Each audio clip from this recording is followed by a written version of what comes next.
here we have an array called fruit basket, and it is set to watermelon, banana, blueberry, lemon. So we have an array of 4 strings. And now what we want to do is we want to change the element inside the array. So we want to take watermelon and modify it a bit. We want to take banana and modify it a bit. Blueberry, modify it. Lemon and modify. And we can use the map method to do exactly this, because map applies a function to every array element. But before we look at map, first let's us take a look at a more traditional way to solve the same problem. So here we can see we have a loop. First of all, we create an array, which is called new array 1, which is empty. And when we start the loop loops through the complete length of our array.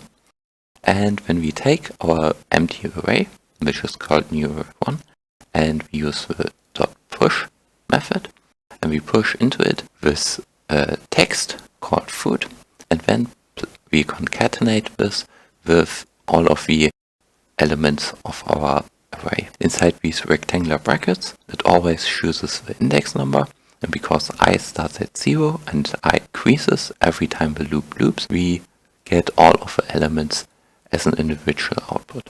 So if you go to our website and we refresh, we can see we get the exact output which we want to have. So we have fruit watermelon, fruit banana, fruit blueberry, and fruit lemon. Of course, we can not only add the text to it, but we can also modify the words. So here we have the to uppercase method, and if we refresh, you can see that every element gets modified to uppercase. Now, if you understand this, you will also understand the map method, because it will create pretty much the exact same output, and it works kind of the same way. So first of all, let us create a new array. Let's call it new array 1, new array 2, and this is set to the name of our array, which is fruit basket dot map.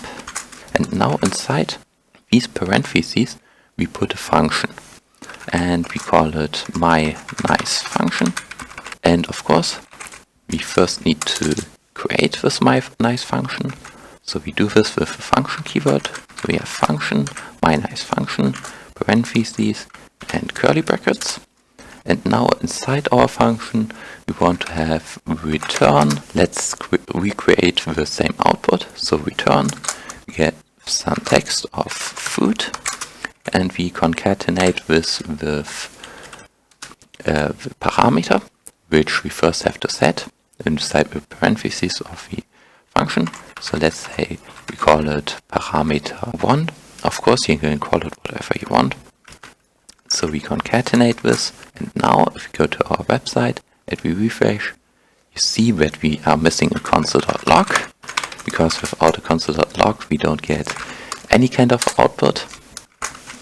And now we can refresh it, and now you can see we modified every element inside of our array. Of course, we can also use to uppercase, just like we did before.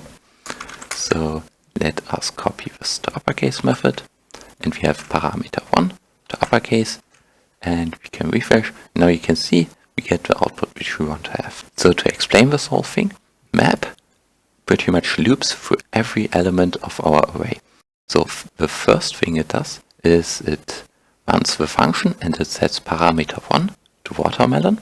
So we get return watermelon dot to uppercase, and then it puts this uppercase watermelon inside of our new array, which is called new array 2. And then it goes to the next element, which is banana.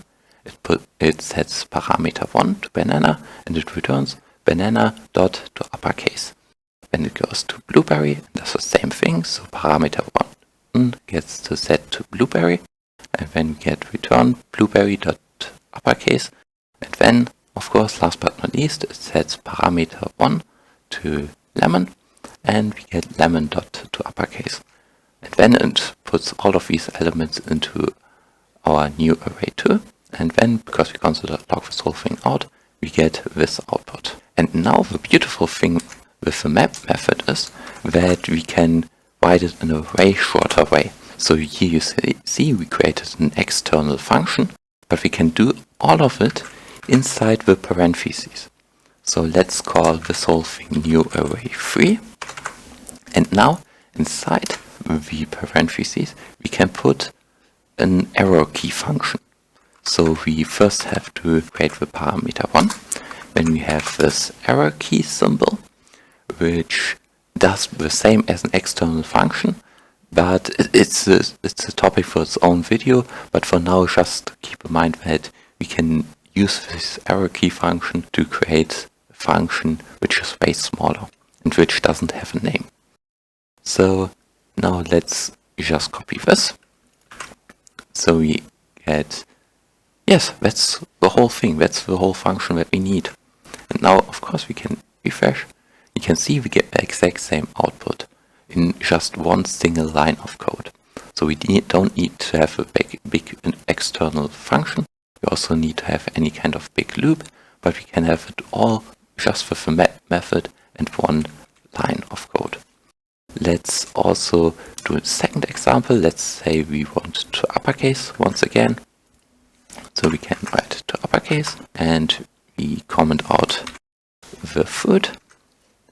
So we can refresh and you can see we get the exact same output which we got in with the external function. Let's also make some more examples. Let's say we have what can we do? We can do character at index number 2 and we can refresh, and now you can see we get the character at index number 2. And remember, index numbers always start at 0, so the W is 0, the A is 1 and the T is index number 2. Let's also make one more example. Let's say we want to have a length, so we can just write length and we can refresh. Now we get the length of every element. And we can also do a ton of different things. Let's create one more example to, let's say, to lowercase, because we started with uppercase. And don't forget the parentheses. Here you see we get a whole array in lower cases. So that's about it. Thanks for watching and bye.